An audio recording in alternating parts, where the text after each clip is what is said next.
welcome to today, Nicholas, my friend. Hey, Adrianne, my friend. We are in the Enlightened Couch Potato Show. Ba-do-do-do. And we watched some stuff. I watched some stuff. Yeah, I watched a few things.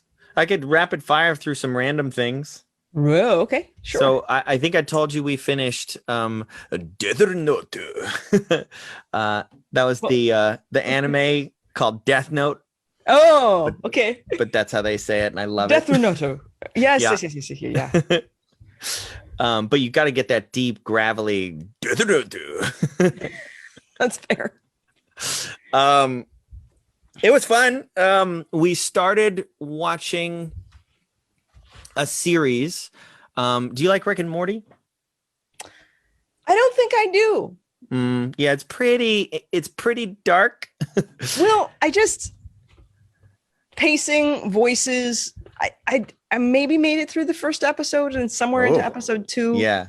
Well, then you wouldn't be interested in this because Rick and Morty is the brainchild of two comedic geniuses, I think. Justin Roiland and Dan Harmon. Dan Harmon, if you take Dan Harmon and if you take Rick and Morty and you subtract Justin Roiland, like just Dan Harmon, you get Community, which I loved. Okay. If you take Rick and Morty and you take out the Dan Harmon, you get this show Justin Roiland created called Solar Opposites. And Justin Roiland, I think, is like a real crazy person. Okay. He's hilarious. But man, from the stories that I've heard about him, he sounds absolutely like almost Robin Williams level. What is going on in that brain of yours kind of thing. Sure. I find it hit and miss, mostly hit, and sometimes absolutely knocks it off the planet. Hilarious. Nice. So I heard that the second season of Solar Opposites is really good. The first season so far is fine, but I'm watching the first season get to the second season. Yeah. I think I have that on some list somewhere. Like there's a visual in my brain about what Solar Opposites has a visual somewhat form, so it could be on one of my lists of my many streaming platforms. I don't know if age did this, but there's the rapid fire humor without depth. Something like there's a manic pacing that I'm not that excited about anymore. And there are some versions of curmudgeon that I'm like, it's cool. Your days can be done. We don't need this style of humor anymore. but I mean, I'm not the boss of it, but I just was like, maybe it's like all of the we's inside of me are just like, nah.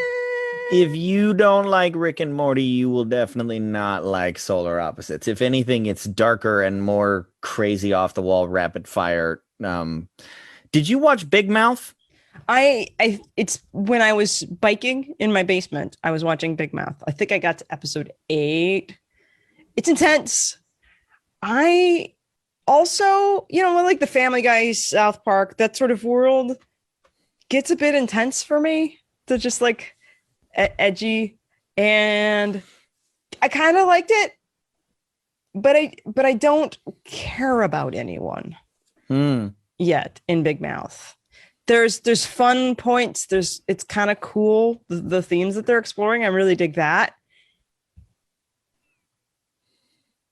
I think the two demons, the hormone demons, the hormone monsters, they're so extra and terrifying, and I get it, but I'm also like, so scary. So scary. Stop. I don't know. Yeah, this probably falls into the same category for you and I as like horror movies and things, right? Speaking of which, did you watch a horror movie too? Just last night we had a little bit of extra time and we watched a classic horror movie called The Descent. It's all female cast, and very I mean, I don't want to spoil it, but it's good. It's unexpected. It's better if you don't know anything about it right going in, and it takes a turn at some point. But it is, I think, about something, and they set it up pretty well. A lot of jump scares, which I felt were overused, and there was. I'll say this: one too many times when they used "it was just a dream." You know what I'm talking about? Yeah. Like scene where somebody goes somewhere and then they're in a place and things start getting scary, and then something really crazy supernatural happens, and then they wake up. Right. Yeah. You can get away with that if it's done well, like once, maybe twice. But you can't do it like 3 or 4 times in one movie. At some point, we start going, hey. Yeah. That's awesome. But that all being said, I really enjoy it. And it has a very, I don't want to say anything about the ending. It's a heavy movie, let's say. Yeah. But it was good. You know what I'm experiencing? So I said, I've been on TikTok world 4 weeks as a person who puts like videos on TikTok. I was sort of peeking at it. And the way that my life was working was I would just watch for 5 minutes before going to sleep is the amount of TikTok that I was doing prior to posting videos. And what I have noticed, well, and also one of my videos got like 63,000 views. So that kind of like humans talking to me about this point I made in 60 seconds that was profound for them, and like all that interaction and the amount of touching my phone. I now have a much shorter attention span because the whole thing is filled with like 15-second, 7-second, 60-second. I guess some people with like millions of followers have 3 minutes to say things, and that feels like forever. So I've been trying to watch stuff this past week or so, and I abort some 20 plus times to touch my phone and look at another thing and come back, and like just see, the ability you're not to like selling TikTok on me. Yeah, well, it sort of helps that the thrill would also happen. So I get 63,000 views on this one video, but then I'd made, 10 or 15 others since that are, I was averaging 800 views, which felt pretty good because Facebook world and Instagram world are 3 people watched your video. It's right. Not been that organically distributed, right? Yeah. And so I was like, 800 views, that's wonderful. And then so I've got one that's at 63,000 for who knows what reasons. And then everything since has been like 90, 150, barely 200. And I was like, okay, cool. And it's just like less fun. But I also, since I've got my noticer on for how my brain works, figuring out how to like stay and watch an entire episode of something for the last 2 weeks has been really challenging. So I've been purposely putting my phone away and not dropping in and watching just to give myself more like calm moments and see if I can retrain my brain to watch something. Because on my list of things I watched this movie, I Care a Lot, but I think I watched it 2 weeks ago and it's so freaking good. I don't know if you've heard about this movie. I Care a Lot is about a woman who's running a guardianship scam. She's got a doctor that helps her classify, go to the courts and classify aging adults as having Alzheimer's and not being able to care for themselves. And then she just steals all their money and such while she puts them up in a home. And this is the protagonist of the story? Yes! Whoa. Yeah. Okay. Yeah, it starts with this epic monologue. And since it's literally the first thing that happens, this idea that fairness is a lie that the rich people came up with, and working hard is a lie that rich people came up with to, take advantage of people or whatever the hell. This first minute and a half monologue of her being a lioness and a predator is how we're dropped into the story. So freaking good. Wow. Who's in it? Who made it? Well, I haven't heard anything about this. I don't know. It's on Netflix. Okay. And I'd have to poke it in the search engine. I don't know that I've seen the lead. So Rosamund Pike is in it, and Peter Dinklage, who's amazing, and Diane Wiest is really good in it. Chris Messina also in it. So there's people. There's people in it. What I love about this movie is, so what I did is the moment that the monologue told me what the movie was going to be, and I kind of had an idea, what this was going to be about, I just decided to drop into my own inner predator and villain and just like sink deeper and deeper into like, yeah, take all the money, get all the things. It was awesome. I just, you know how hard we work to be a good person. Have you seen Wolf of Wall Street?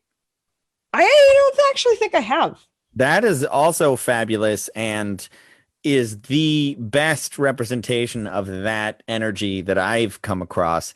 But it's so good because it was made by people who they're reveling gleefully in the debauchery.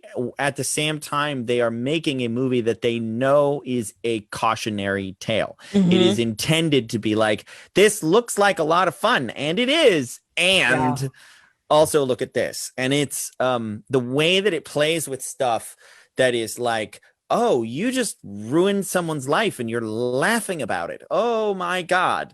But then it kind of just goes, but look, there's money and drugs and like, it's weird. It makes you uncomfortable. It makes me uncomfortable because it's intentionally glamorizing something that the filmmakers know is not glamorous. I think the perspective here, I don't think that it's glamorous so much as it's designed to be a movie where theoretically you're rooting for the lead character because it's from the lead character's perspective. And it's just so beautifully uncomfortable to be like, do I want this to work out for her? Right. Oh, I've seen, Death Note is that totally. Because I mean, premise from the very first episode is this genius kid finds a book that if you write someone's name in it, they'll die. And no one can trace how it happens. They'll just die of a heart attack. So he decides he's going to cleanse the world. And then the whole story is about him evading capture and you being like, he's going to get caught. Wait, I want him to get caught. Wait, what? That's awesome. Yeah. The other show that I started watching is Resident Alien. I saw a clip or one episode or part of an episode of this. Yeah, and it looked pleasant in like a funny, lighthearted, high concept kind of thing. Yeah. I'm only on episode 2 because again, it takes me a while to get through things now because of my attention span. So I'm like 18 minutes at a time getting through a 20 or 40 minute episode. But yeah, it's a little weird. Alien lands in mountainy Colorado and people, I guess he takes over the body of a doctor or takes on the body of a doctor who just moved into town 4 months ago. And now he's sort of the town doctor and he's trying to figure out stuff. And he was sent on a mission to end the earth. Right. And so he's trying to complete his mission. So it's again one of these stories where like, do we root for this person? This is pretty quirky. Yeah. And the fun thing though is that one of the things I love about aliens attempting to be here is the way that they're playing at humanity. So similar to this is the android in the show Dark Matter. It's a Canadian show, Dark Matter. The android being an android, but then getting an upgrade and getting to have more human characteristics and expanding their experience. And this range of what equals human, what equals normal behavior, this idea of playing it normal. I love it so much because we're all doing it. And so when we watch an android or an alien attempt to be human, it's ridiculously relatable because we're no less alien than they are, having only like figured out when we were tiny. I was like, oh, if I wiggle my arms like this, if I stand this way, someone will buy me a drink. And if I smile in this fashion, people won't be shitty to me. Like all of the ways in which we construct ourselves, it just, I don't know, it feels deeper and more healing to watch someone else that's from somewhere else, because I do feel like an alien a lot. It reflects back a lot of the behaviors that we take for granted as just being the only way to be. One of my favorite books is Stranger in a Strange Land. Do you know anything? Have you heard of it? I've heard the title before. I'm writing it down. So it's a story. This all gets set up fairly early. There's a story about a group of.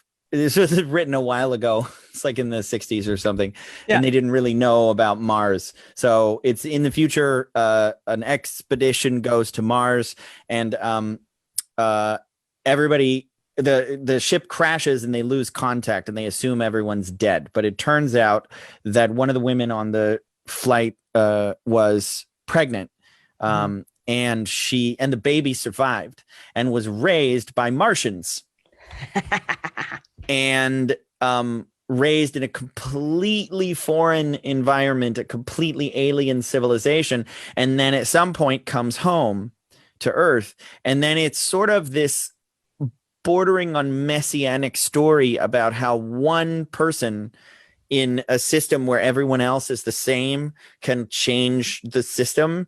And he intentionally, Robert Heinlein, the author, said that he intentionally was like, I want to write a story that causes the reader to challenge some of the most unchallengeable conventions. And it was, so he picked religion, money, monogamy, and cannibalism.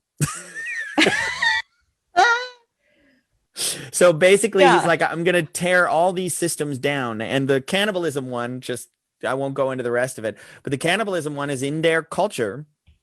When somebody dies, you eat them, right? Yeah, as an honor of them, because you wouldn't want them to go to waste. They wouldn't want that. And then often people will sacrifice themselves for the honor of being eaten. And that was their perspective and their world. And so for him, when he came here and was like, oh, you don't eat each other, like, it was very, very good book. Really interesting. This is going to terrify someone, but there's an 18-year-old or 19-year-old version of Adrianne that I can hear saying something like, I don't know, I suppose, like, if you have money enough and you like eating people. And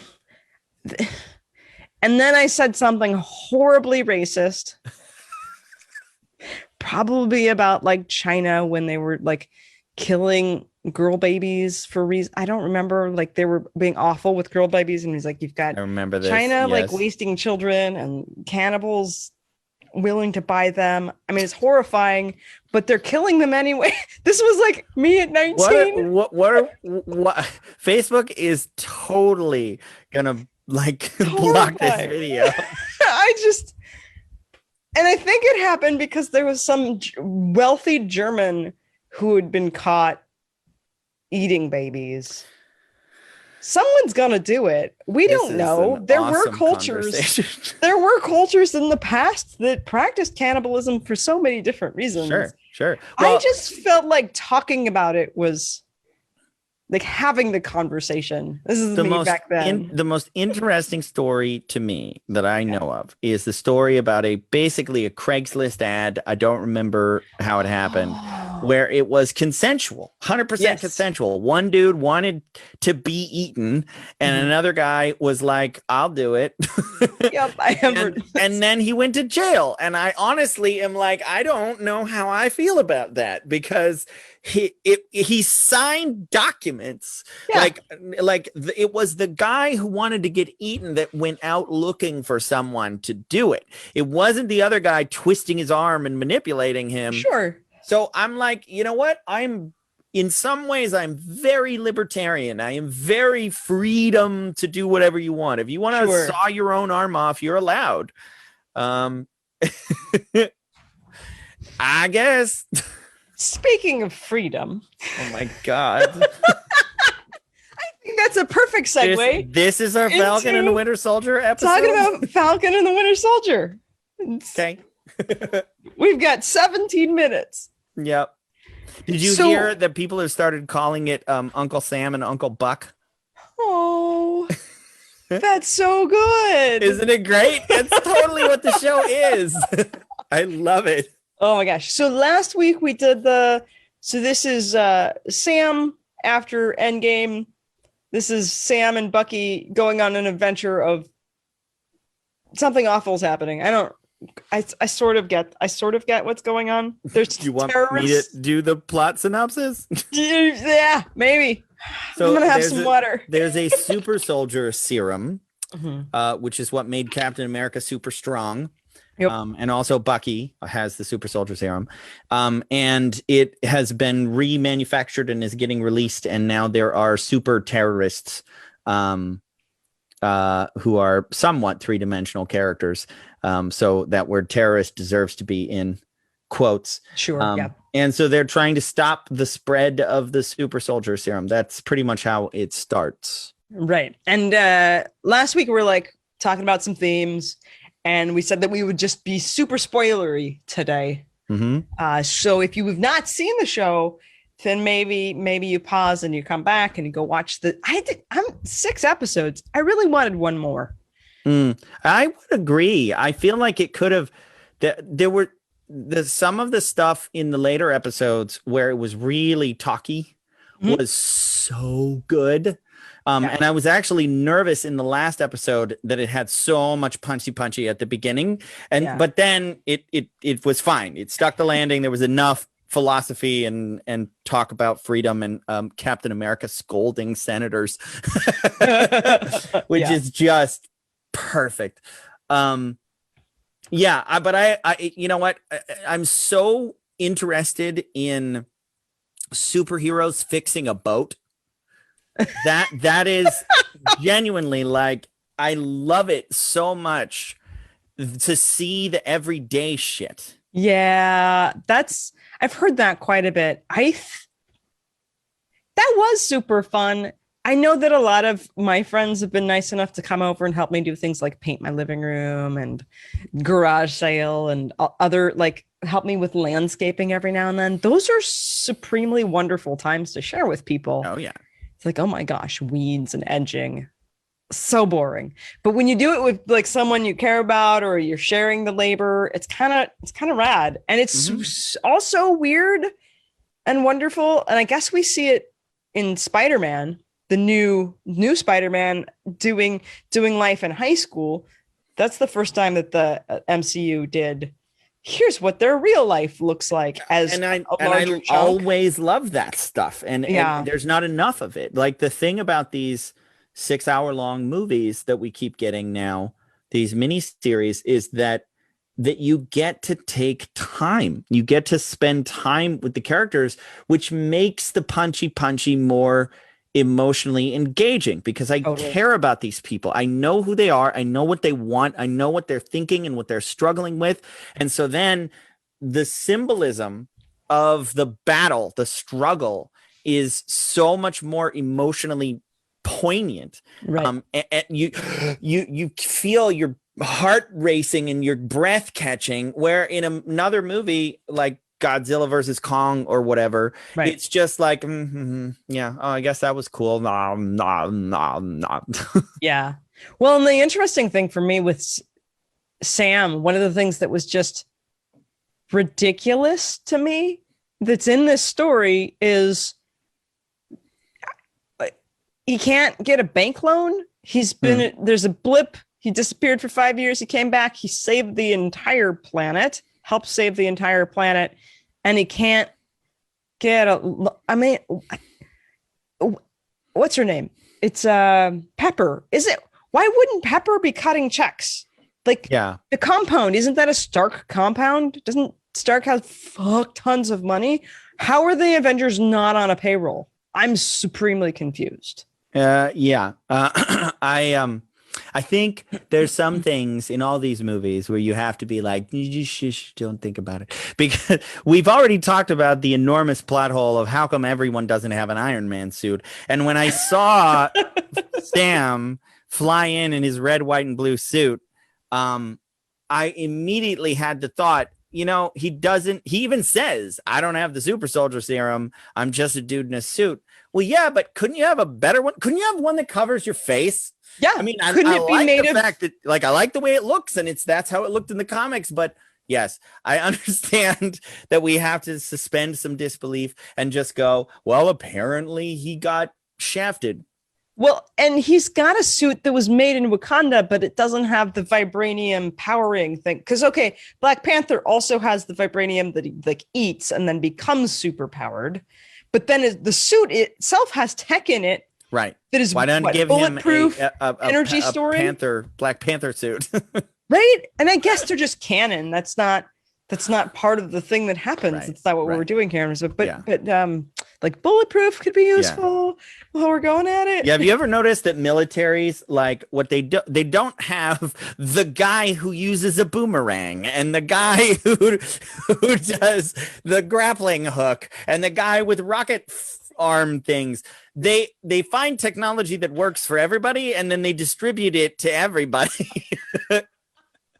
I would think that if you have Tony Stark and vibranium and all these things, that you just be like, well, wait a minute. How come Iron Man never had a Iron Man suit made out of vibranium? How about that?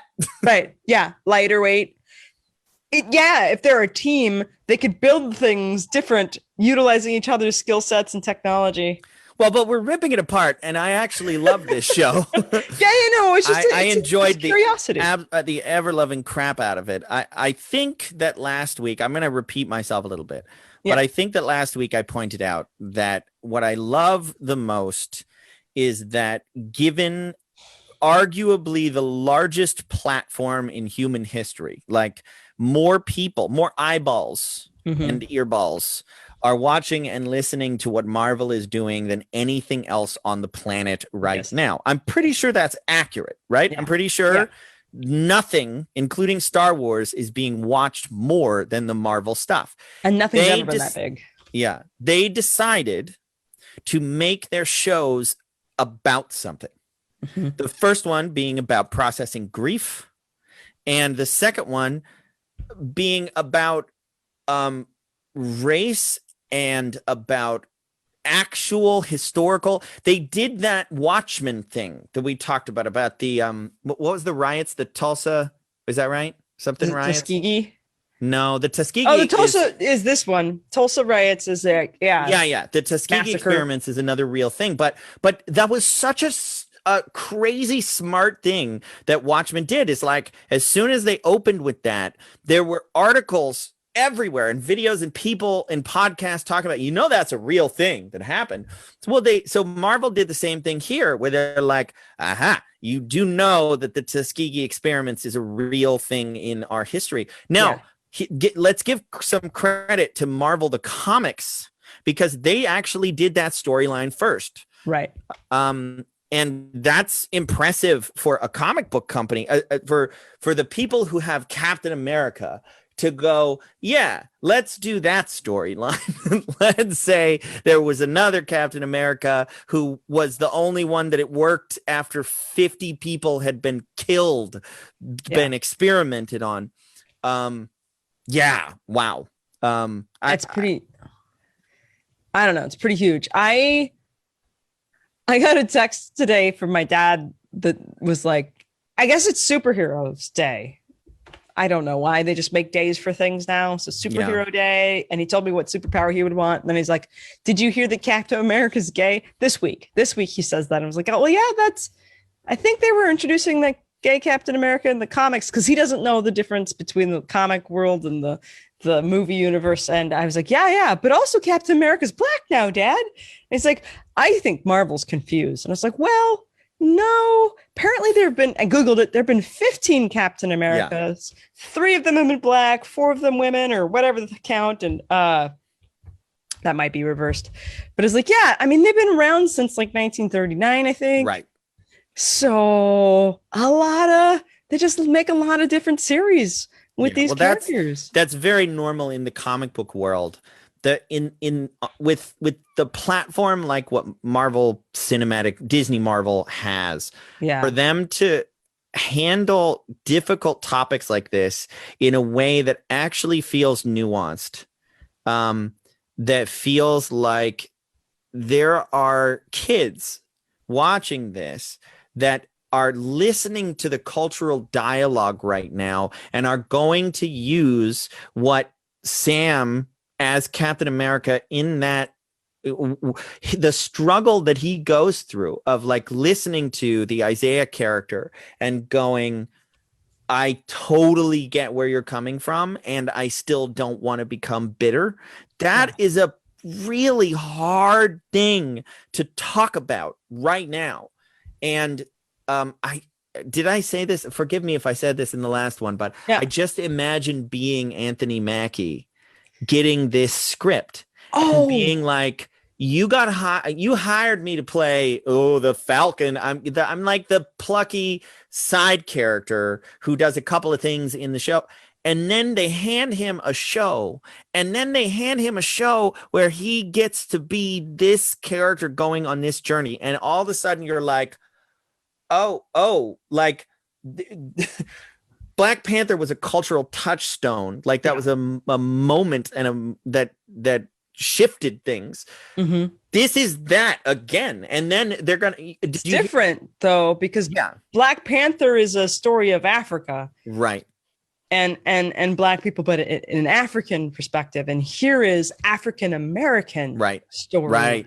And that's huge because has that been done in superhero worlds in our movies? Well, the thing about the Captain America mantle, it became a metaphor in the story. The shield became a metaphor, and Captain America became a metaphor for America itself. And the John Walker character going nuts, but then also being sympathetic. Like, no fucking black and white characters, even Zemo.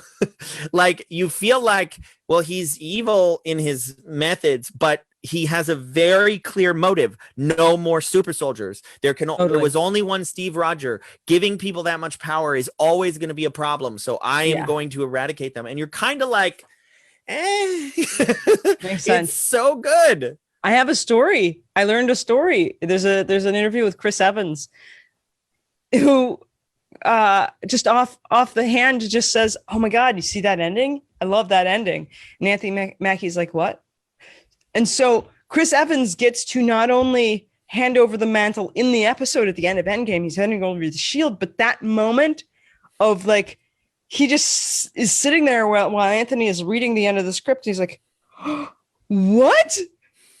Like they both get to share that moment twice of handing over the mantle of Captain America. He's like, that's amazing. What? Yeah. I think it's really freaking cool. These moments, like when he crashes through the window and he's got the new suit, and I'm like shivering in goosebumps and like ugly crying on my couch. I ugly cried the same way in the opening scenes of Black Panther. I ugly cried at that super, the scene in Endgame where all of the women suddenly join and then they run together. And I'm like, this is so pandering. Sob. I know, it totally is, but I don't care. I love it so much because when I watched, it's my favorite Mission Impossible, the Rogue Nation, with the female spy who's just as badass as Ethan Hunt. And I think I watched a couple weeks later, I watched Tomorrowland, and I was just thinking, what if 8-year-old me had the opportunity to see these badass women fighting, kicking ass, holding their own? Because I was just shaking the world to just let me be that fucking cool. And just to get to see, like, there are kids who will just think that that's Captain America. Yeah. That's going to be their Captain America. Sam's going to be their Captain America. Did you hear that the writer, there's a big writing team, but the director and showrunner of the Falcon and the Winter Soldier is going to direct Captain America 4 that is going to be about Sam being new Captain America. So there's going to be a multi-$100 million high budget Captain America movie with Sam as that character. And it's that is going to be another moment in this where if you have that many eyeballs and earballs paying attention to what you're doing, when you go like, okay, we just created the biggest media entertainment phenomena in human history. How are we going to top that? To go, well, why don't we actually start making our stuff about something? And impactful in culture. Why don't we just culturally relevant, like timely and relevant? Both of them. WandaVision felt timely too. And listen, I don't know where they're going to go from here, but like, I thought Falcon and the Winter Soldier was going to be like a throwaway. I thought it was going to be like, I'm going to enjoy it, of course. Okay, a couple of kick-ass moments that I just want to touch on before I got to go. Yeah. I absolutely adored the scene in the therapist's office with Bucky and Sam. I laughed so hard I had to pause it more than once. Right. That the back and forth, like you can tell that they had to pause this like themselves because they were cracking each other up. If you watch it and you look at both of them like they are on the verge, like you feel like they're at some point one of them had to just like lean over and kiss the other one just to break the tension. It's so funny. I love the writing and the improvisation in that scene is so good. On a more poignant note, I thought it's just there's a couple of moments where I'm like, God damn it, it's so cool that people take comic book characters and they get writers that come up with stuff that is as believable as Captain or Steve gave the shield to you. If he made a mistake about that, maybe he was wrong about me too. Yeah. And all of a sudden, Bucky's motivation immediately clear, and you're like, oh my God, that's so fucking real. Like his struggle of what did I do? And Steve said I was good, and Steve was the one who saved me. And willing to fight. Willing to fight for Yeah, it was so real. And again, I hit that moment and I was like, this is writing that it doesn't feel like comic book movies deserve this kind of writing, but I'm so happy that they get it. Yeah.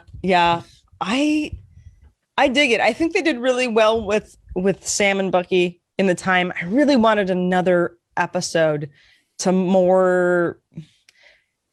make some of the changes. And I love Sharon's character in the first bunch of episodes and how she kicks ass. And I think her arc is lots of questions. That was one of the parts that I bumped up against the most, that it was like, sorry, how did this all happen?